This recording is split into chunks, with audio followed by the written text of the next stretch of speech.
KF-21 전투기를 가리켜 베이비 랩터라고 하는 또 그런 수식어가 붙기도 했는데요. 단번에 6세대 전투기의 버금가는 그러한 성능을 발휘할 수 있을 것이라고 또 기대를 할 수 있다는 점이죠. 향후 30년간 여기에 이제 1조 달러가 투입돼야 된다는 거예요. 핵심 파트너로서 우리 한국을 선택했다는 것이죠. 현재 전력화돼서 배치된 현무 미사일만 1,500여 기가 넘거든요. 우리의 전력 중에 압도적인 공중 우세를 비롯한 타격 기반 체계에 대한 부분들 굉장히 좀 두려워할 겁니다. 여러분 안녕하십니까? 상지대학교 군사학과의 최기일이라고 합니다. 저는 한국방위산업연구소 소장직을 또 맡고 있는데요. 주로 전쟁과 무기 그리고 방위산업에 대해서 연구를 하고 있습니다. KF-21 보람의 기술력이 굉장하다고 합니다. 기술력이 얼마나 뛰어난 건가요? KF-21 전투기는 보람의 사업이라고 해서 정부가 추진 중인 전투기 개발 사업인데요. 최근에 또 KF-21 무사고 시험 비행 1000소티를 달성한 바 있습니다. 그래서 여기서 말하는 이제 소티라고 하는 것은 군용 항공기의 출격 횟수를 뜻하는 용어인데요. 그래서 1000회 출격을 통해서 이제 무사고 이제 시험 비행에 성공했다라는 것을 보면 현재 우리 KF-21 전투기 개발이 순항 중인 것을 확인할 수 있는 중요한 대목이라 말씀드릴 수 있겠습니다. 우리나라의 이런 항공기 개발 역사를 돌이켜 보면요, 1997년 이제 IMF 시절로 돌아갈 수 있는데요. 당시에 우리나라 한국항공우주산업, 지금의 카이가 만들어지면서 국내에서는 이제 항공기 완제기 업체가 이제 처음 등장하게 됩니다. 카이에서는 처음에 KT-1이라고 하는 훈련기 개발에 성공하게 됩니다. 그래서 KT-1 훈련기 양산을 하게 되었고, 이후에 T-50 골든이글이라고 하는 초음속 그 시험 비행기를 또 우리가 이제 양산을 할 수 있게 되었는데, 이 T-50 항공기가 모태가 돼서 여기에 이제 무장 체계가 장착되면서 FA-50 경공격기라고도 얘기하는데, 지금은 이제 FA-50 전투기라고 얘기를 하고 있죠. 그래서 우리나라가 이러한 초음속 전투기를 또 해외에 수출하게 된 것은 전 세계에서 6번째, 그리고 초음속 전투기 개발에 성공한 것은 전 세계에서 8번째로 뭐 미국이나 유럽 전통적이었던 서유럽의 강대국들, 군사 강대국들 못지않게 군용 항공기 개발에 있어서도 큰 족적을 남긴 바 있습니다. 현재 KF-21 전투기 개발도 매우 순조롭게 진행되고 있는데요. 향후에 프로토타입이라고 하는 시제 개발 이후에 이제 본격적인 양산 체제로 돌입하게 될 것인데요. 현재 정부와 그리고 우리 한국항공우주산업 카이에서 추진 중인 이러한 일정 계획에 맞춰서 순조롭게 잘 진행되고 있다는 말씀 드리겠습니다. KF-21 보람의 성과와 대회 반응은 어떤가요? KF-21 전투기를 이제 미국 락히드 마틴이 개발해서 전 세계에 또 많이 수출하고 있는 F-35라고 하는 또 기종이 있습니다. 그래서 KF-21 전투기 개발이 완료가 되면 이러한 미국의 F-35 최신의 전투기뿐만 아니라 뭐 유럽 라팔이나 타이푼과 같은 유로파이터 기종과 경쟁하게 될 것이라고 지금 많은 기대감이 모아지고 있는데요. 해외에서도 KF-21 기종에 대한 관심이 굉장히 높은 것을 확인할 수 있습니다. 다만 이제 KF-21 전투기는 우리가 이제 전투기 기종을 구분할 때는 이게 4세대 전투기냐 5세대 전투기냐 구분을 하는데, 지금 우리 정부 관계자나 우리 업계에서는 KF-21 전투기를 4.5세대라고 얘기를 하고 있거든요. 근데 이제 4.5세대라고 하는 그런 전투기 분류는 이제 사실상 그런 분류는 없는데, 이제 4세대에서 이제 5세대로 진화되어 가는 그런 과정 속에서 KF-21 전투기를 개발하고 있다 보니까 현재는 우리가 4.5세대급이라고 이야기를 하고 있죠. 그 지금 말씀드렸던 뭐 F-35 기종이나 뭐 라팔이나 타이푼과 같은 기종은 이미 실전 배치된 지가 오래되었고, 그리고 꾸준한 성능 개량 사업을 또 추진 중이고, 그리고 말 그대로 최신의 전투기로서 해외의 다양한 그러한 실전 경험까지도 풍부한 그러한 전투기이기 때문에 사실 이제 아직 개발이 완료되지 않은 KF-21 기종과 뭐 단순 비교하는 것은 좀 제한 사항이 있을 것으로 보여지고요. 다만 해외에서도 KF-21 기종에 대한 그 관심도는 굉장히 높습니다. 앞으로 KF-21 전투기 개발이 완료가 된다면 우리에게 주어진 큰 숙제 중에 하나는 이제 결국은 가성비거든요. 그러니까 우수한 어떤 품질이나 그런 부분도 필요하지만 결국은 가격 경쟁력을 확보하는 것, 결국은 KF-21 전투기의 가성비를 좀 높여야 되는 우리에겐 큰 숙제가 있을 것이고요. 그리고 두 번째로는 이제 가장 중요한 게 이제 OFP라고 하는 개념인데요. 이제 비행 운영 프로그램을 뜻합니다. 우리가 지금 일상에 사용하고 있는 자동차도 정밀하고 정교한 어떤 전자기기의 그런 작동으로 그런 내연기관들이 이제 움직이는 그런 원리처럼 결국은 이러한 전투기도 전자기기들이 작동을 하는 데 있어서 비행 운영 프로그램에 대한 OFP에 대한 부분들이 이제 굉장히 중요하거든요. 이러한 최첨단 전투기의 OFP 프로그램에는 최첨단 전자 장비나 기술들에 대한 접목 활용에 있어서 그런 연동되는 안정된 비행 운영 프로그램에 대한 부분들이 뭐 오랜 기간 또 그런 시험 테스트를 통한 검증과 그리고 또 관련 기술 개발들이 또 필요한 부분들이 있겠고요. 그러다 보니까 사실은 가장 중요한 게 FA-50 전투기나 KF-21 전투기도 국산 전투기를 개발하고 있다고 하지만 지금의 우리의 이러한 전투기 관련 뭐 핵심 기술들은 사실 미국에게 의존하는 부분이 좀 있다 보니까 향후에 지금도 그렇습니다. FA-50 전투기를 해외에 수출하려고 하더라도 미 국무부의 EL, 그러니까 엑스퍼트 라이센스라고 하는 이제 수출 승인을 받아야 되는 상황이 있고요. 마찬가지로 KF-21 전투기도 정작 우리가 열심히 해외에 그런 러브콜을 받고 또 수출 세일즈를 하더라도 결국은 미 국무부의 EL을 승인을 받지 못한다면 애써 개발한 이 전투기를 판매를 하는데 좀 제약상이 발생할 수 있다는 것이죠. 그리고 이제 기술적으로도 좀 들여다보면 사실은 KF-21 전투기가 이제 4.5세대라고 얘기하는데 이제 5세대 이상의 전투기로 진화하기 위해서는 이제 첫 번째 이제 스텔스 기능입니다. 그래서 스텔스 기능을 고도화하는 것. 그리고 이제 두 번째는 이제 항공기용 엔진인데 이 항공기 엔진은 말 그대로 그 항공기의 심장이라고도 일컫는데 FA-50 전투기는 이제 그 터보팬 단발 엔진을 사용하죠. 그리고 KF-21 전투기에는 이제 미국 제너럴 일렉트릭의 F414 엔진을 씁니다.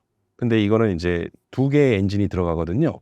근데 이 엔진의 그 원 제작사는 미국 제너럴 일렉트릭스지만 하나 에어로스페이스가 이제 공동으로 또 기술 개발에도 참여하고 또 국내에서 이 F414 엔진을 또 조립 생산을 하기 때문에 현재 우리 한화 에어로스페이스에서는 이러한 항공기용 엔진의 기술 습득이라든가 관련 연구 개발들을 통해서 초음속 전투기의 엔진 기술도 우리가 확보하게 될 것으로 기대가 모아지고 있는데 이것도 조금 시간이 좀 필요한 부분이다 보니까 앞으로 우리가 이러한 항공기용 엔진 기술을 확보하는 것 이것도 이제 굉장히 중요한 부분이라 말씀드릴 수 있겠고 그리고 무엇보다도 이제 군용 항공기는 전투기로서의 임무를 수행하기 위해서 무장 체계가 핵심이 되는데요.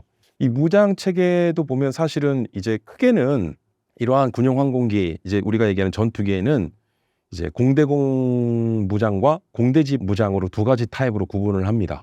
뭐 공중전을 이야기를 할 때 도그파이트라고 얘기하는데 이런 경우에는 결국은 공대공 미사일에 대한 부분들 그런 무장 체계가 핵심인데 현재 우리 FA-50 전투기에는 AIM-9X라고 하는 단거리 공대공 미사일을 장착해서 운용하고 있고 AIM-120이라고 하는 이제 암람이라고 하는 중거리 또 공대공 미사일이 있습니다.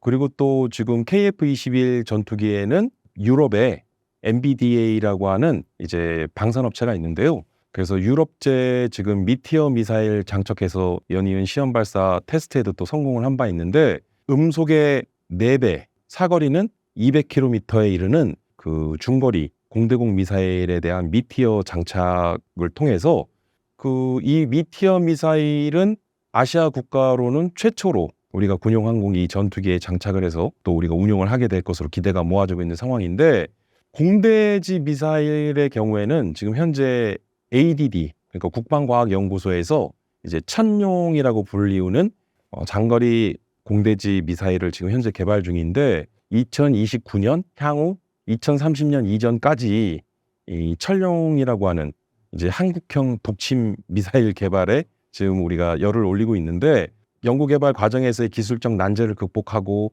또 개발 기간을 단축하는 또 우리에겐 숙제가 있지만 앞으로 좀 지켜볼 일이고요.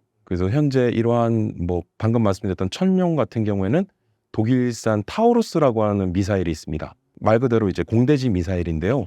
뭐 사거리는 500km에 이르는 장거리 공대지 미사일이 되겠는데, 우리에게는 이러한 전투기로서의 효용 가치를 높이기 위한 무장 체계, 그래서 공대공 미술과 공대지 미술에 대한 이러한 자체 기술을 통한 이제 향후 국산화에 대한 부분들, 결국 그런 부분들이 우리에게 주어진 큰 과제 중에 하나고, 레이더 기술이 또 핵심이거든요. 그래서 FA-50 전투기 경우에는 지금 이스라엘제 기계식 레이더를 사용 중인데, 향후에는 지금 그 레이시온사의 전자식 그 팬텀 스트라이커라고 하는 또 레이더를 사용하고 있는데, KF-21 전투기에 또 이제 A사 레이더라고 하는 주사 배열식 전자식 최첨단 레이더를 또 장착을 해서 또 운용하게 될 것인데, 우리나라 국내 LIG 넥스원이나 또는 한화 시스템에서도 이러한 A사 레이더 개발에 이미 성공을 했고 관련 기술을 보유하고 있지만, 군용으로 사용하기 위해서는 관련 레퍼런스에 대한 부분들, 결국은 이제 운용에 있어서 실제로 이게 적용돼서 운용이 된 장비냐 아니냐에 대한 그런 일종의 그런 레퍼런스가 굉장히 중요하기 때문에, 먼저 우리 국산 전투기 KF-21에 국산 A사 레이더를 장착해서 운용해 볼 수 있었으면 하는 기대감이 있는데, 조금 그런 부분들이 좀 아쉬운 부분이 있죠, 사실은. 전 세계의 전투기들과 비교했을 때 KF-21은 어느 정도 순위에 들어간다고 볼 수 있을까요? KF-21 기종은 지금 현재 개발 중인 전투기 기종입니다. 그래서 이제 아직 개발이 완료되지 않았기 때문에 우리가 뭐 단순히 F-35 기종이나 또는 라팔이나 또는 뭐 타이푼이나 이런 기종과 단순 비교하는 것은 지금 현재 조금 제한이 있을 것 같고요. 재원이나 성능만을 갖고서 좀 비교를 해보자면 최신의 전투기 기종들과 견주었을 때 크게 뒤처지지 않는, 오히려 보다 더 앞서는 또 일부 기술도 살펴볼 수 있겠는데, 아직 개발이 완료되지 않은 전투기를 기존에 현재 운영 중인 전투기와 단순 비교하는 것은 정확한 어떤 그런 성능을 입증하지 못한 상황이기 때문에, 현재 개발 중인 전투기라고 하는 점에 있어서는 단순 비교하는 것은 좀 어렵겠지만, 분명한 사실은 해외에 많은 또 관심을 또 받고 있기 때문에 개발이 완료돼서 전력화 배치가 된다면 큰 기대를 더 모을 수 있는 그런 전투기라고 좀 보여지고요. 이러한 전투기를 우리가 이제 보면 이제 5세대냐 6세대냐 또 전투기 또 구분을 하는데, 지금 뭐 미국도 차세대 6세대 전투기 개발에 또 속도를 내고 있고, 그리고 뭐 유럽에서는 템페스트라고 하는 6세대 전투기 개발 지금 한참 또 진행 중이죠. 그리고 러시아나 또 주변 국가인 중국이나 이런 국가들도 지금 6세대 전투기에 대한, 차세대 전투기에 대한 그런 개발에 열을 올리고 있는데, 우리가 뭐 지금 이제 4세대에서 5세대로 진화하는 4.5세대급의 이런 전투기 개발을 하고 있는데, 아직 개발이 완료되지도 않았는데 6세대 전투기를 개발하는 해외 다른 국가들과 비교했을 때 우리가 너무 뒤처지는 건 아니냐라고 하는 우려의 목소리도 있습니다. 근데 이제 KF-21 전투기는 4세대에서 5세대, 다시 5세대에서 6세대로 진화하는 데 있어서 약간 그런 어떤 가변성에 대한 부분에 있어서 좀 우위가 있다.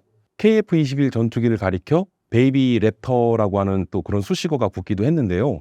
F-35를 능가하는 기종이 미국의 F-22 랩터라고 하는 기종이 있습니다. 근데 그 F-22 기종과 그 외관이라든가 뭐 이런 것들을 봤을 때 KF-21 전투기가 F-22 기종과 굉장히 유사한 특성들이 있거든요.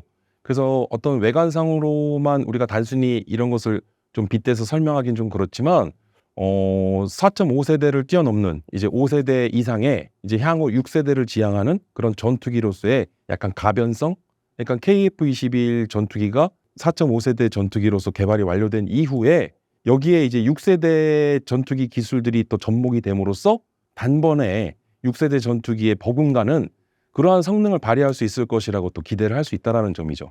그러면 5세대와 6세대를 구분하는 전투기 구분 기준은 무엇이냐?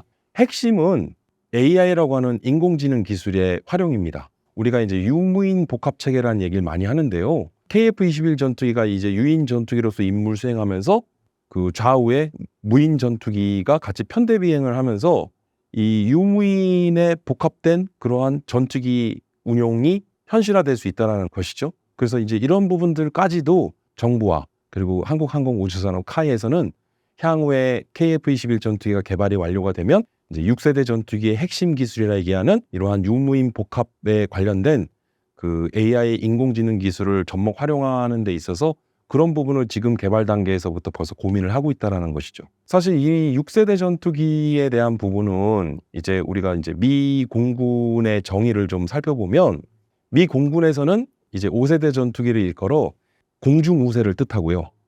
그럼 6세대 전투기는 어떻게 정의하냐? 공중 지배를 뜻하거든요. 그러니까는 미 공군에서 정의하고 있는 5세대 전투기는 공중 우세를 지향하는데 반면 6세대 전투기는 공중 우세를 뛰어넘는 공중 지배에 대한 부분, 압도적인 공중 지배가 가능해야 된다는 것이죠. 그러려면 지금 현재 공중 우세를 점하고 있는 기존의 5세대 전투기 기술에 방금 말씀드렸던 인공지능과 같은 이러한 유무인 복합 체계를 완성시킬 수 있는 인공지능 기술이 결합이 돼야 되고, 사실 여기에 6세대 전투기는 5세대 전투기보다 훨씬 더 뛰어넘는 스텔스 기능, 그리고 더 나아가서는 최첨단 항공기 엔진 기술이 접목된 이제 멀어진 항속거리라든가 항공기 속도가 5세대를 능가하는 그러한 또 항공기 그 성능을 발휘할 수 있어야지만 이제 6세대 전투기로서의 우리가 얘기하는 공중 지배가 가능할 것인데, 지금 미 공군이 얘기하고 있는 그 6세대 전투기의 모습들은 이런 것이죠. 그래서 지금 우리 KF-21 전투기는 이러한 스텔스 기술이나 또는 관련된 최첨단 A사 레이더와 같은 레이더 기술, 그리고 또 무장 능력에 대한 공대공이나 공대지 미사일에 대한 핵심 기술을 또 국내 기술로 개발하고 있고, 그리고 또 이제 유무인 복합 체계에 대한 AI 인공지능을 어떻게 활용할 것인지에 대한 그런 부분도 이미 KF-21 기종에 대해서 좀 고민을 하고 있고 관련 연구를 하고 있다는 것이죠. 마지막으로 항공기 엔진. 그래서 항공기 엔진이야말로 전투기의 어떤 기본적인 성능을 평가할 때는 이 항공기 엔진 기술을 우리가 독자 기술을 보유하는 것은 당면한 가장 중요한 시급한 또 과제 중에 하나죠. 일론 머스크의 F-35 전투기는 바보들이 만드는 것이라는 발언에 대해 어떻게 생각하시나요? 트럼프 2기 행정부 출범과 맞물리면서 당시에 이제 뭐 정보 효율부 수장으로 이제 일론 머스크가 낙점이 되면서 언론에 공개됐던 일론 머스크의 발언 중에 하나가 정보 효율에 대한 부분들이 막대한 천문학적인 예산을 쏟아부으면서 어떤 유인 항공기 그런 전투기를 운영하는 것보다 이제는 어떤 무인 기술을 통한 그런 무인기를 활용해야 된다는 또 발언을 한 바 있어서 또 주목을 받은 바 있는데요. 오늘날 현대전장의 핵심은 두 가지 키워드로 압축이 됩니다. 첫 번째는 이제 효과성이라고 하는 부분인데 과거에는 대량 살상이나 대량 파괴를 하던 것에서 지금은 적 지도부를 효과적으로 타격하거나 또는 적의 산업시설이나 또는 군사시설을 효과적으로 타격함으로써 이제 EBO라고 하는 효과 기반 작전으로 대표되는데요. 그래서 결국은 현대전장에서는 효과성에 대한 부분, 그리고 효과성 못지않게 중요한 게 효율성입니다. 이 효율성이라는 것은 지금의 국가 총력전 양상하에서 보면 그 국가가 보유하고 있는 인적 물적 자원을 총동원해야 되는데 가용할 수 있는 이 국가가 보유한 이러한 자원은 한정적이기 때문에 한정된 자원을 얼마나 효율적으로 운영할 수 있느냐, 이게 결국은 전투의 승리나 전쟁에서의 승리의 중요한 관건이 된다는 것이죠.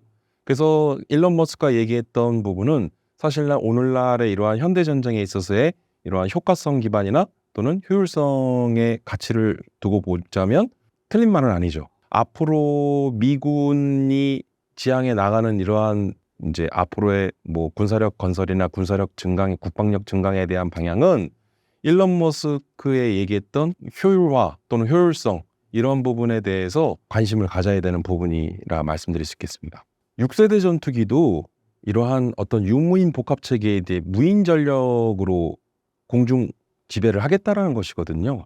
핵심은 국방에 AI와 로봇과 드론과 같은 이러한 무인 전력을 활용하는데 우리가 조금 더 관심을 가져야겠고, 효과성이나 효율성이라고 하는 우리가 가치 제고도 해야 되지만 결국은 이게 핵심 키워드로 어떻게 정리가 되냐면 미래 국방 또는 미래 전장은 무인 전력을 어떻게 우리가 잘 활용할 수 있느냐. 그래서 무인화와 그리고 스마트화, 이 부분을 우리가 좀 고민을 많이 해야 됩니다. 그래서 작지만 강한 군대를 양성할 수 있어야 되고, 기술 강군으로서 결국은 싸워 이길 수 있는 작지만 강한 군대를 양성하는 것, 그리고 앞으로 미래 전장은 이러한 무인화와 이 무인화 전력들을 조금 더 스마트하게 운영할 수 있는 그러한 스마트화.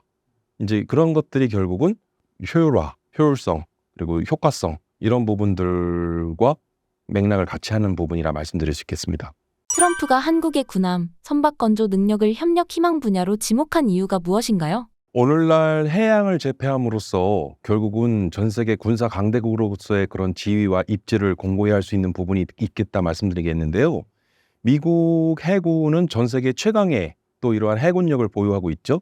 오래된 이러한 1, 2차 세계대전을 거치면서 강력한 미 해군력이 바탕이 되면서 결국 미국의 군사력이 발현될 수 있었고, 그리고 경찰 국가로서의 미국의 이러한 압도적인 군사력 우위를 점할 수 있었던 배경이 되는데요. 최근에 출범한 트럼프 2기 행정부의 가장 두드러진 특징 중에 하나가 바로 우리 K조선, 그리고 우리 K방산에 이제 러브콜을 보냈다는 것이죠.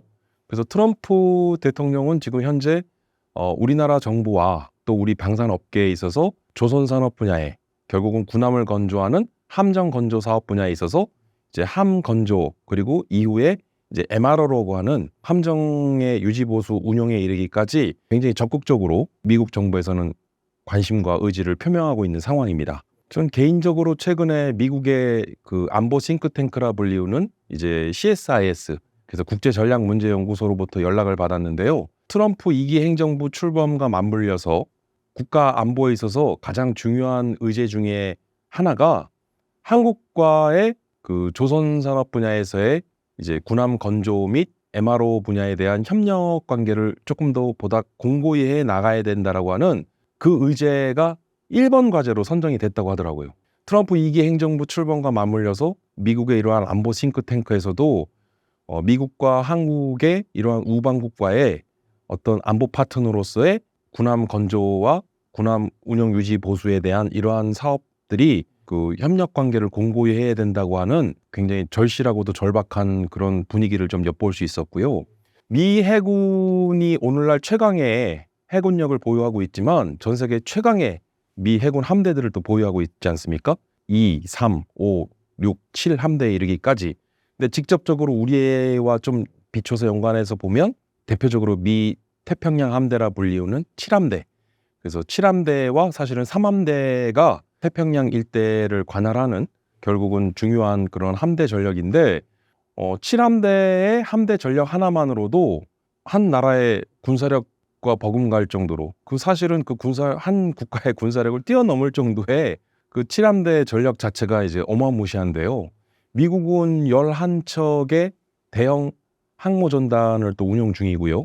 그리고 이러한 항모를 운영하면서 그 항모 전단들이 이제 전 세계 해양 패권의 중요한 그런 역할들을 또 하고 있는데, 미국은 1940년대에 존스 액트라고 하는 법을 발의를 합니다. 그래서 미 연방법에는 이 존스 액트는 뭐냐면 미국의 연안을 비롯한 미국의 그런 해역에는 미국 내 본토에서만 생산 제조된 선박만 취항이 가능하다는 거예요. 그러니까 미국 내 그런 해역이나 해안에 결국은 취역이 가능하다는 거예요.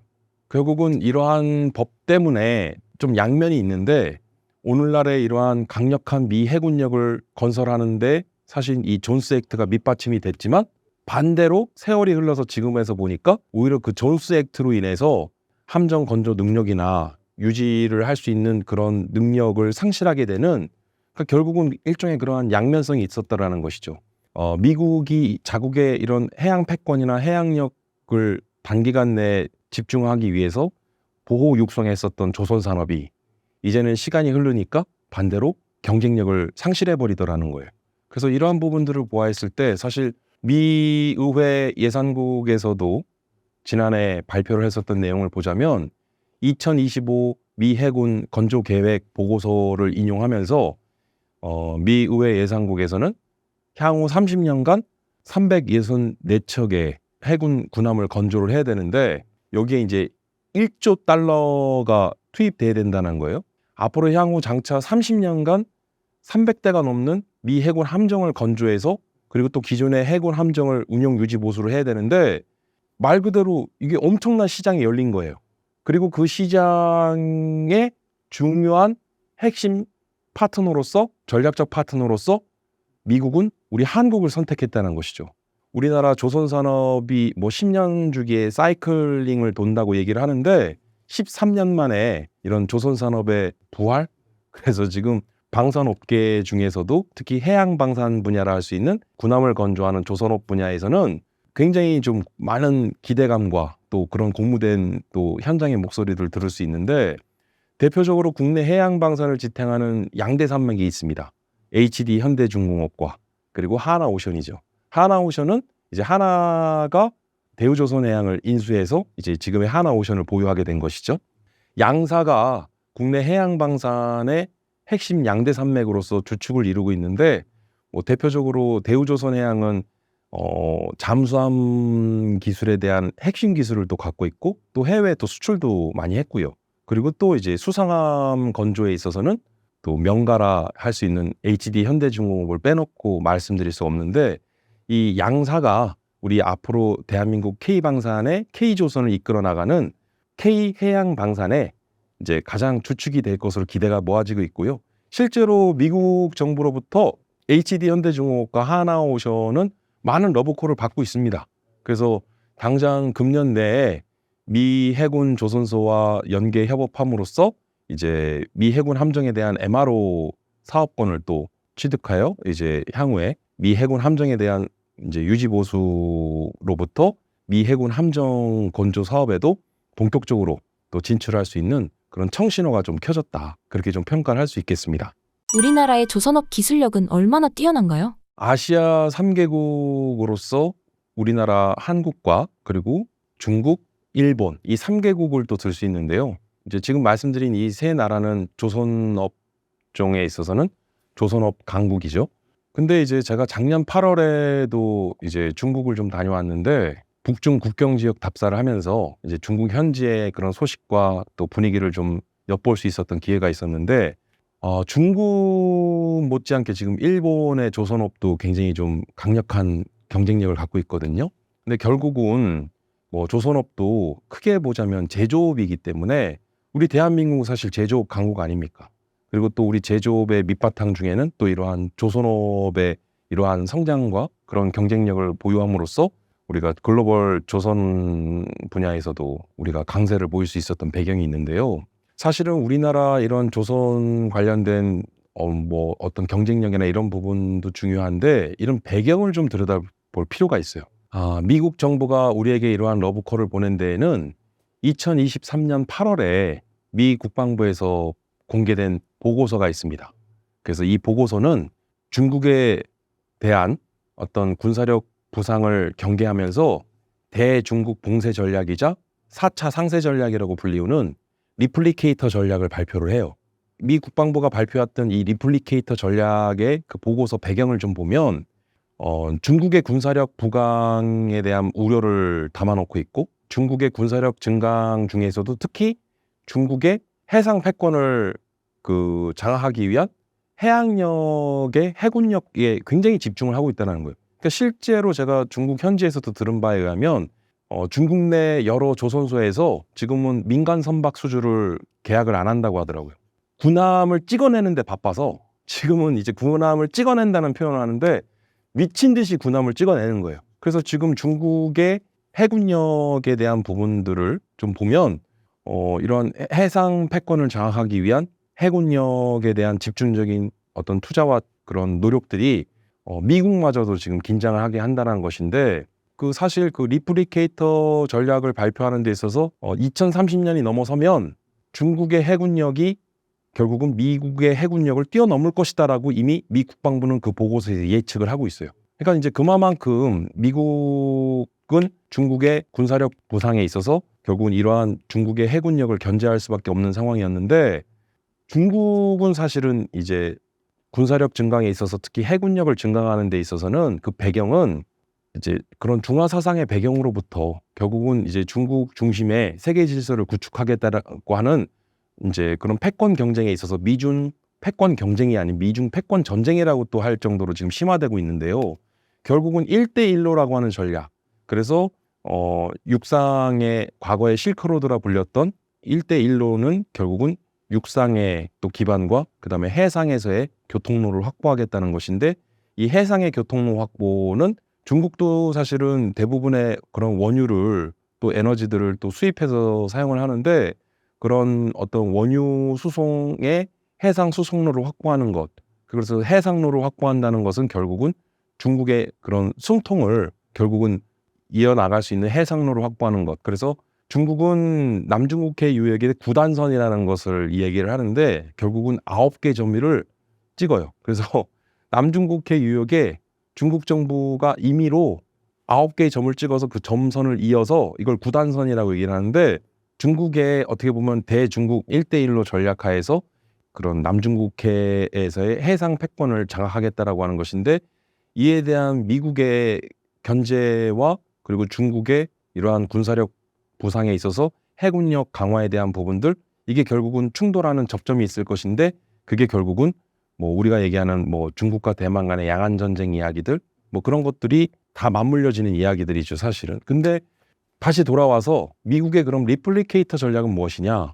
결국은 중국의 이런 군사력 부상에 있어서는 쇠퇴하는 미 해군력과 그리고 이제 부상하는 중국의 해군력에 있어서 이를 견제하고 대항하기 위해서 미국 정부가 내세운 카드는 지금의 중국의 압도적인 질적 우세, 이러한 해군력의 질적 우세를 상쇄시키기 위한 일종의 그 소모성 무인 전력으로 대응하겠다는 거예요.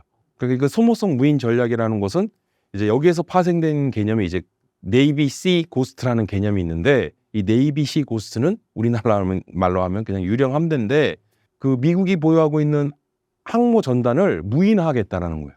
그래서 이제 무인 항모 전단을 통해서 무인 전력을 대규모 무인 해상 전력을 보유 운용함으로써 중국의 그러한 군사력 증강에 있어서 견제할 수 있는 견제 수단으로서 대량의 그러한 소모성 무인 전력을 배치 운용하겠다. 그 전략이 바로 말씀드렸던 리플리케이터 전략입니다. 그러면 미국이 얘기하는 네이비시 고스트의 항모 전단은 무인 전단인데 근데 이 무인 전력들을 운영하는 데 있어서 항모의 함재기는 어떻게 운영하냐? 당연히 무인 항공기로 운영하는 거죠. 드론이라든가 또는 UAV라 얘기하는 우리가 무인 항공기들이 그런 함재기들이 이제 다 무인화되는 거예요. 그러니까 쉽게 얘기하면 그런 무인 항공모함의 무인 전력으로서 드론들을 싣고 다니면서 이제 그런 모습들이 보여진다는 거예요. 그러니까 최근에 한 기사를 보면 저도 좀 눈여겨봤던 게 우리나라 현대중공업이 수출한 유조선이 있어요. 근데 이 유조선을 이란이 수입을 해서 그걸 개조를 해요. 그래서 항공모함으로 개조를 합니다. 그래서 이 항공모함이 약 100여 대 이상의 무인 항공기를 탑재를 해서 운영할 수 있게끔 그래서 그 사진까지 공개가 됐는데 그러니까 이거는 애당초 군용으로 항모를 만든 게 아닌데 그런 민간 선박을 군사용으로 개조한 거잖아요. 그러니까 사실은 2022년 발발한 우로 전쟁에서도 보면 이제 우리가 드론 전쟁이라고 하는데 우크라이나군이나 러시아군이 가장 많이 사용하는 드론이 중국의 DJI사 드론을 사용하거든요. 근데 중국의 DJI사는 단 한 번도 군사용 드론을 만들어 본 적이 없는 회사입니다. 그럼 이게 무슨 일이냐? 그러니까 우크라이나군이나 러시아군은 그런 커머셜 민수 제품을 군사용으로 개조해서 사용하더라는 거예요. 군사학에서는 이걸 테크니컬이라는 용어로 개념을 정리하는데 우리나라 현대기아차의 포터나 봉고차가 중동이나 아프리카 지역에 수출이 많이 되는데요. 유스드, 중고품으로. 근데 여기에 차량의 외판에 장갑을 덧대고 기관포를 매달아서 군사용으로 우리나라 현대기아차의 봉고나 포터 같은 그런 차량이 군사용 트럭으로 개조가 돼요. 그래서 이거를 우리가 가난한 나라의 무기의 상징이라고 해서 이제 테크니컬이라고 얘기를 하는데 결국은 오늘날 4차 산업혁명 시대는 민간과 국방의 그 경계와 영역이 급격히 허물어지는 현상을 우리가 이제 바라볼 수 있는데 결국은 이게 하이퍼 커넥티드라고 하는 초연결로 이어지거든요. 결국은 이러한 무인 함정과 그다음에 무인 함재기, 무인 전력들을 운용하는데 지금 미 국방부는 많은 부분 고심을 하고 있고 결국은 이러한 리플리케이터 전략만이 유일한 대중국 그 전략으로서 대량의 소모성 무인 전력을 배치하겠다라고 하는 그러한 미국 정부의 그런 한 방향성의 그런 부분에 좀 주목을 해야 된다는 것이죠. 미국이 일본보다 한국을 제일 파트너로 지목한 이유가 무엇인가요? 기본적으로 우리가 비단 함정만이 아니라 재래식 전력이라 하는 전차나 자주포나 이런 전력들에 대한 생산 기반 능력들, 그러니까 이제 우리나라의 이러한 어떤 방위 산업의 어떤 제조업을 바탕으로 한 방산의 기반 역량들이 지금 전 세계의 그러한 해외 많은 군사 강대국이나 선진국들 못지않게 우린 그런 기반 역량을 유지하고 있다는 것이죠. 그러한 부분에 있어서 우리가 굉장히 경쟁력을 갖고 있다는 것이고, 트럼프에 대한 인물을 좀 들여다보면 사실 트럼프 대통령은 정치인이기 이전에 사업가였지 않습니까? 그러니까 사업가의 이미지가 아직도 여전히 남아 있어요. 그래서 사실은 트럼프 2기 행정부 출범이 우리에게 주어진 어떤 좀 상황을 보면 한편으로는 위기와 기회가 공존하고 있다라고 좀 설명드릴 수 있겠는데, 국가 안보적인 측면에 있어서만큼은 방위비 분담금 터무니없는 액수를 제시하면서 방위비 분담금에 대한 그런 리스크도 있고, 또 주한미군을 감축하거나 주한미군 철수론까지도 얘기가 나오고 있는 상황 속에서 어떤 군사력 증강이나 또는 어떤 군사력 재배치에 있어서 우리는 미국을 또 활용할 수 있는 부분도 있거든요. 대표적으로 미국이 지금 아쉬워하는 게 이런 해양 방산 분야에 우리 조선업과 연계해서 좀 긴밀한 협력 관계를 구축하고자 하는 것은 지금 미국의 필요에 의해서 그런 제안을 하고 있는 것인데, 트럼프는 아마 그런 생각을 갖고 있을 거예요. 그러니까 사실은 주한미군에 대한 부분들, 그러니까 결국은 한미 동맹이 혈맹이고 한미 동맹이 그렇게 중요하다고 하는데, 트럼프는 한미 동맹이 중요한 건 중요한 거고, 예를 들어서 트럼프 입장에서는 주한미군도 이것도 우리가 수출하는 건데, 그러니까 주한미군도 수출한다고 생각할 수 있어요. 그러니까 트럼프 입장에서는 그런 생각을 갖고 있을 수 있다는 것인데, 근데 트럼프는 사업가이기 때문에 사업가의 특징은요, 무엇 하나를 얻어가면 무언가를 양보해주면서 준다는 말이죠. 우리가 그런 부분들을 협상하는 것은 양보할 건 양보하되 확실히 얻을 수 있는 것은 얻어갈 수 있다는 거예요. 그래서 이러한 트럼프 2기 행정부에 있어서 좀 우리가 지혜롭고 현명한 그런 외교 안보 전략을 세우는 것, 그리고 또 그러한 트럼프의 성향이나 지금 트럼프 2기 행정부의 쉽게 얘기하면 우리가 도울 건 돕고 우리가 또 양보할 건 양보하되 우리가 취하고 얻어야 될 건 얻어내야 된다는 것이죠. 그래서 사실은 위기와 기회가 공존한다고 했는데, 사실은 저는 위기라는 측면보다는 국방 안보의 어떤 측면에서만 보자면 트럼프 2기 행정부는 우리 한국 정부에게, 우리에게는 오히려 더 호재다. 지금 말씀드렸던 K방산이나 K조선이 그렇다라는 것이죠. 그래서 이런 부분들을 우리가 전략적으로 어떻게 접근하는지, 그런 것들이 사실은 민간 차원에서의 노력도 중요하지만 사실 우리 정부의 역할이 중요하겠다. 그래서 지금 우리 정부가 지금 현재 국정 공백 상황이나 다름없는 지금 그런 상황인데, 빨리 국정이 정상화돼서 2기 행정부, 지금 트럼프 행정부와의 그러한 또 긴밀한 협력 관계를 구축하고 공고히 해 나가는 것은 굉장히 중요하겠고, 그런 측면에서 보자면 우리 K조선, 우리 해양 방산의 이러한 경쟁력을 바탕으로 대중국 봉쇄 전략에 맞물린 미국의 이러한 해군력 강화에 대한 어떤 그런 기저와 맞물려서 우리가 그런 부분들에 대한 고민을 좀 해야 된다. 우리의 K방산이나 K조선은 장차 5년 아니 그 이상 10년까지 내다본 장기적인 그런 롱텀의 긴 안목을 갖고 중기를 뛰어넘는 이제 중장기 계획으로 우리는 그런 부분들을 좀 고민을 해야 되는 시점이다. 그런 좀 말씀을 드리고 싶습니다. 대한민국과 북한의 육해공, 군사력을 비교한다면 어떤가요? 이제 글로벌 파이어 파워에서 매년 전 세계 각국의 군사력 순위를 평가를 하고 있는데요. 우리나라는 재작년 전 세계 군사력 순위 6위에 이름을 올렸다가 작년과 올해에 이어서 이제 5위에 이름을 올릴 수 있게 됐습니다. 반면에 북한은 GFP의 발표를 인용하자면 지금 34위에 이 랭크가 되고 있는데요. 근데 이 GFP의 군사력 순위는 사실 재래식 무기에 한정해서 그 평가를 하고 있기 때문에 여기에 이제 대량 살상 무기라 얘기하는 우리가 핵무기나 또는 핵 보유 여부, 그리고 생화학 무기라든가 이러한 대량 살상 무기는 제외입니다.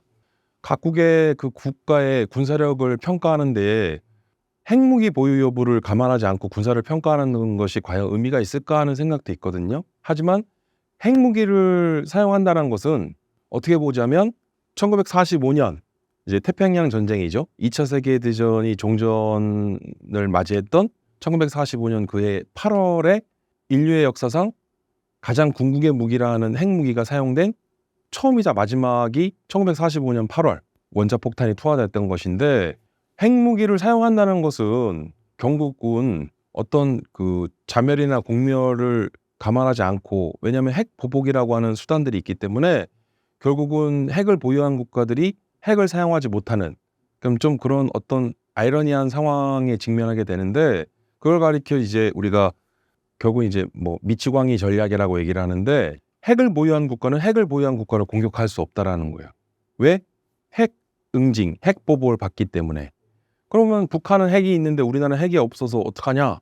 우리는 한미동맹에 근거하여 미국의 핵 우산을 제공받기 때문에 북한이 우리 대한민국의 핵 공격을 하는 순간 미국의 자동적인 핵 우산 프로그램에 의해서 핵 보복이 가해지기 때문에 그러니까 북한은 우리로 하여금 핵은 보유했을 때 그 핵무기를 사용하는 것은 북한이 그건 사용한다라는 전제를 뒀을 때는 이제 현실적으로는 이제 쉽지 않은 거죠. 그러다 보니까 핵무기 보유 여부를 제외한 그럼 나머지 재래식 전력만으로 비교했을 때 이제 분사력 순위가 우리나라는 전 세계 이 5손가락 안에 들고 북한은 현재 34위라는 것인데, 그럼 말씀드렸듯이 핵 전력을 제외한 북한의 전력을 좀 평가를 해보면 북한은 전 세계에서 진짜 손가락에 꼽을 정도로 단 수일 만에 400만 이상의 500만에 가까운 예비군을 동원할 수 있는 능력을 갖춘 나라입니다.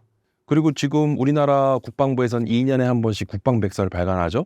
그래서 국방백서에는 적 위협이 나와요. 그중에 이제 북한의 적 위협 상황이 제시가 되면서 거기에 북한의 120만에 달하는 128만이라고 하는 상비 병력이, 그러니까 우리나라는 이에 비해서 지금 현재 60만에서 다시 50만대로 줄어들었고, 지금 현재 50만대에서 지금 약 한 46만에서 48만 정도로 제가 알고 있는데, 그럼 북한의 병력은 128만이고 우린 지금 46만이다?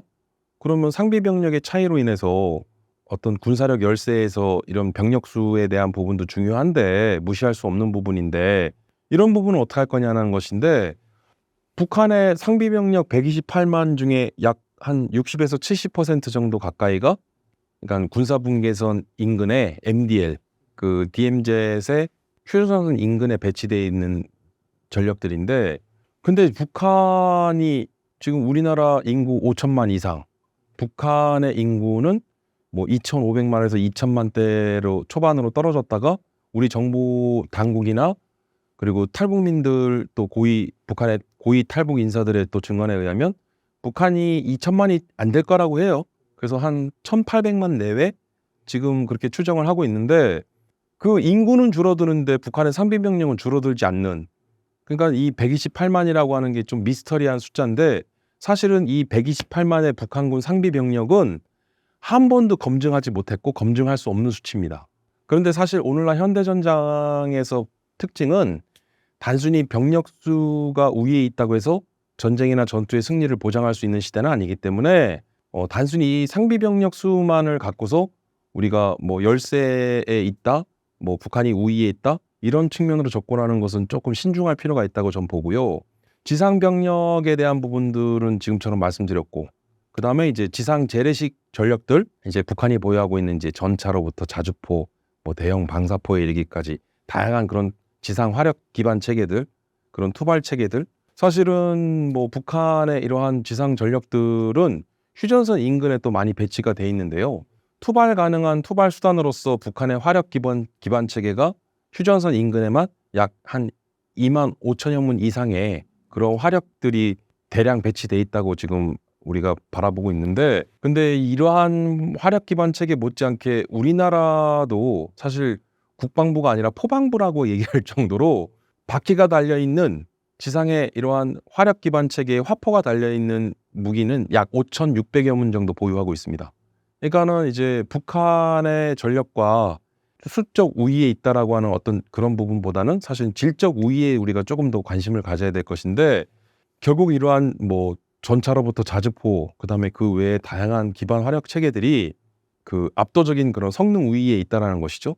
그리고 이제 북한의 이러한 장비들이 사실은 그 지상의 이런 기반 화력 체계들뿐만 아니라 공중 또는 해상 무기 체계들조차도 굉장히 노후화되어 있습니다.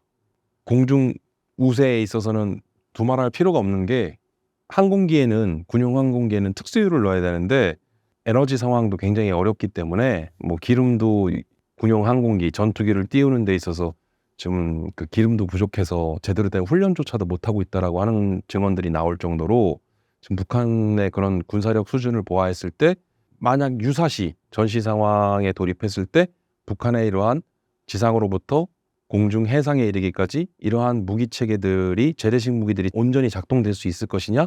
그런 데 있어서는 뭐 저뿐만 아니라 많은 군사 전문가들 사이에서도 북한의 재래식 전력에 대한 평가는 전쟁을 벌이고 전쟁을 지속할 수 있는 전쟁 수행 능력 자체가 의구심이 들 정도로 북한의 군사력 상황은 굉장히 좀 열악한 상황이다. 그래서 지금 재래식 군비로만 보더라도 뭐 질적으로나 수적으로나 우리 대한민국의 군사력이 훨씬 더 우위에 있고 그러한 점은 GFP와 같은 공신력 있는 조사기관의 발표대로 우리나라 군사력 순위 5위 그리고 북한의 군사력 순위가 30위권 밖에 있다는 것만 보더라도 이건 단순히 재래식 전력에 의한 그런 부분들을 비교해 보자면 우리 대한민국이 북한에 비해서는 군사력 우위에 있다는 것은 이건 객관적인 팩트고 사실이죠. 근데 이제 전쟁이라고 하는 상황을 가정했을 때 단순히 이런 재래식 어떤 그런 어떤 비례성의 원칙에 의해서 그런 부분들을 단순 평가할 수가 없는 게 그 직접적으로 싸우는 군인들의 훈련 강도라든가 싸우고자 하는 그런 어떤 사기나 그리고 이제 국민들의 어떤 그런 확고한 대적관이라든가 그리고 국가를 수호하겠다라고 하는 어떤 투철한 안보 의식 이제 그런 무형의 그런 부분들도 사실은 그걸 온전히 측정할 수 있는 데이터는 아니지만 그것도 사실 중요하거든요.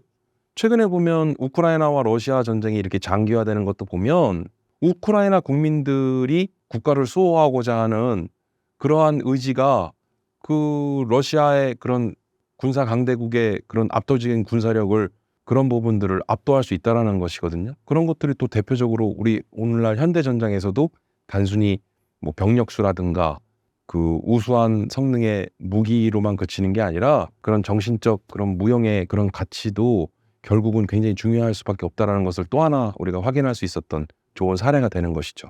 러우 전쟁에 파견된 북한군을 보았을 때 현재 북한군의 상태는 어떻게 평가하시나요? 북한의 이제 우러 전쟁에 직접적으로 지금 이제 파병이 됐죠. 그래서 12,000에서 13,000 정도의 전투병이 파병이 됐는데 쿠르스크 지역에서 실제로 우크라이나 군과 교전을 하고 있고 러시아군과 같이 군사작전을 연계해서 지금 전투를 벌이고 있는데 파병된 인원들은 이제 북한의 최정예 부대 중에 하나인 이제 11군단, 폭풍군단이라고 불리우는데 근데 이제 사실은 11군단은 산악 경보병 부대예요. 그런 산악에서 고속 기동을 위한 그런 훈련을 많이 하는 부대고 그리고 경보병 부대로서 결국은 우리나라 한반도 지형 특성상 산악지대가 많기 때문에 한반도에서 이제 전쟁이 발생했을 때 북한의 이 11군단 폭풍군단은 강원도 동해안과 그리고 또 일부 경기도 그 산악지대의 후방으로 산악로를 이용해 우리 후방 깊숙이 침투를 해서 그 산악 기동을 통해서 우리 주요 군부대나 군시설 또는 주요 관공서나 우리나라 그런 주요 그런 산업시설들을 파괴하고 그 사회적 동요와 혼란을 야기하면서 그 후방에서의 그런 특작부대 임무를 수행하는 주요 임무를 갖고 있는데 그래서 무장도 개인하기 위주로만 이제 경량화된 무장을 하고 그리고 산악 기동로 침투를 위한 신속한 그런 침투 기동을 하는데 문제는 우크라이나의 현지 지역은 산악지대라기보다 그 광활한 평야지대가 대부분이기 때문에 이런 개활지나 평야지대에서 이 산악군단이 폭풍군단이 제대로 된 전투력을 발휘할 수 있을 것인가 했을 때 처음에 의구심이 좀 들었죠.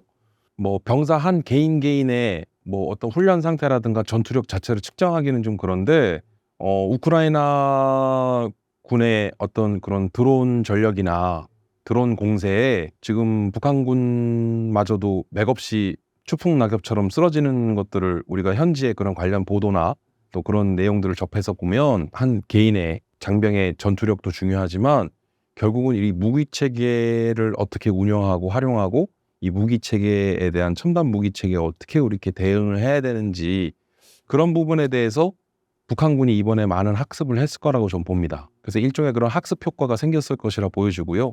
그래서 오늘날 현대 전장에서 이런 드론 전쟁이라고 하는 새로운 전투 형태, 이러한 새로운 형태의 전투에 대한 일종의 대응을 위해서 이제 북한군은 일종의 그런 학습 효과의 중요한 계기가 됐을 거라고 좀 보여지는데, 근데 여전히 또 북한의 전투력이나 북한군 실상을 들여다보는 데 있어서는 우리 정부 당국이나 군에서도 지금 면밀히 지금 분석을 하고 있고 바라보고 있는 상황인 것으로 보여집니다. 우리나라는 전쟁에 대해 어떤 준비가 되어 있나요?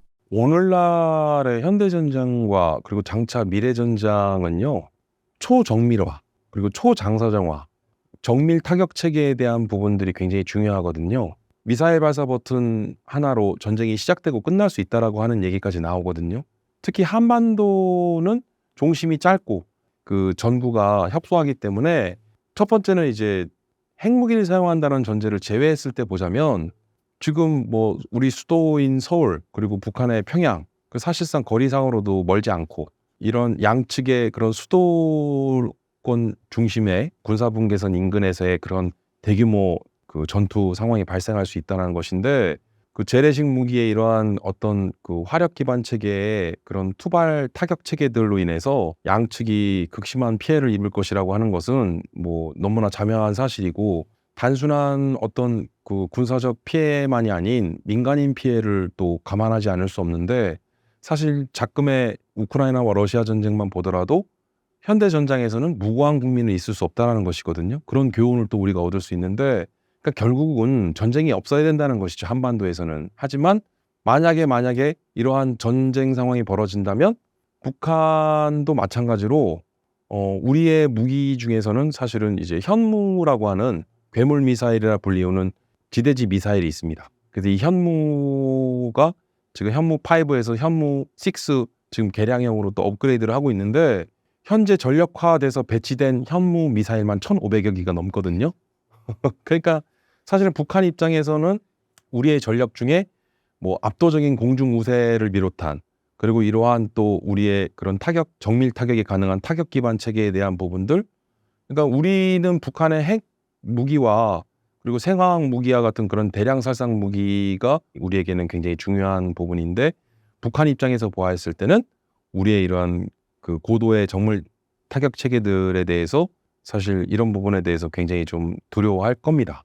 그래서 벙커버스터 기능까지 있으니까. 그리고 또 앞으로의 전장 형태는 이런 AI 기반의 드론과 로봇이 미래 전장을 주도할 것이라고 하는데, 앞으로의 이제 장차 미래 전쟁에 있어서 우리는 국방의 AI를 활용한 드론과 로봇에 대한 그런 무인 전력화에 대한 부분들로 우리가 함께 이제 고민해야 되는 부분이지만, 이러한 고도의 초정밀 타격 체계에 대한 부분들, 그리고 압도적인 공중 우세와 그 다음에 감시 정찰 자산들, 뭐 이런 것들을 동원한 선제적인 대응, 어떤 유사시 전쟁이 발생했을 때는 압도적인 이런 화력 기반 체계를 통한 조기에 전쟁을 종식시켜야 되는 부분이 있기 때문에, 이런 부분에 대해서 우리는 계속적인 지속적인 투자가 이루어지고 있고, 그런 부분에 군사력 증강에 집중 투자를 하고 있는 것이죠.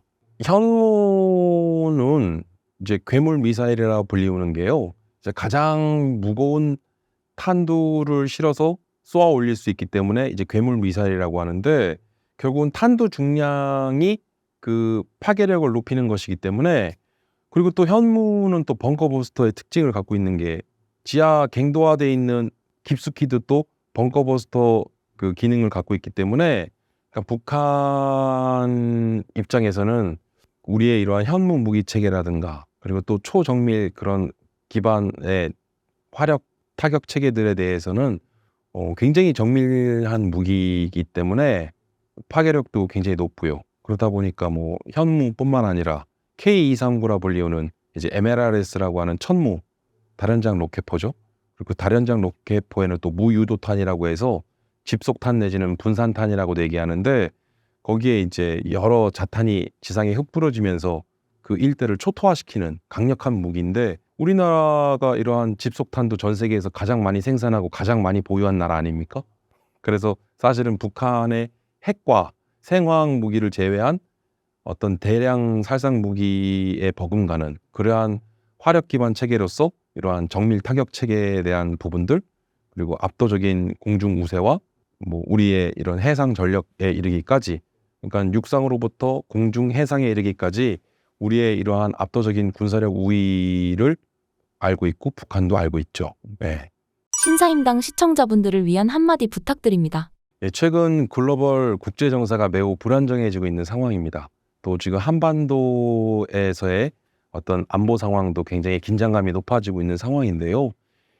이런 상황일수록 우리는 변함없는 강력한 군사력을 유지하는 것만이 전쟁을 억제하고 평화를 유지하는 길이기 때문에 여러분들께서도 우리 대한민국의 이러한 군사력 또 방위산업의 기반 역량을 강화하는데 많은 관심을 가져주시고 또 큰 박수를 보내주셨으면 하는 바람입니다.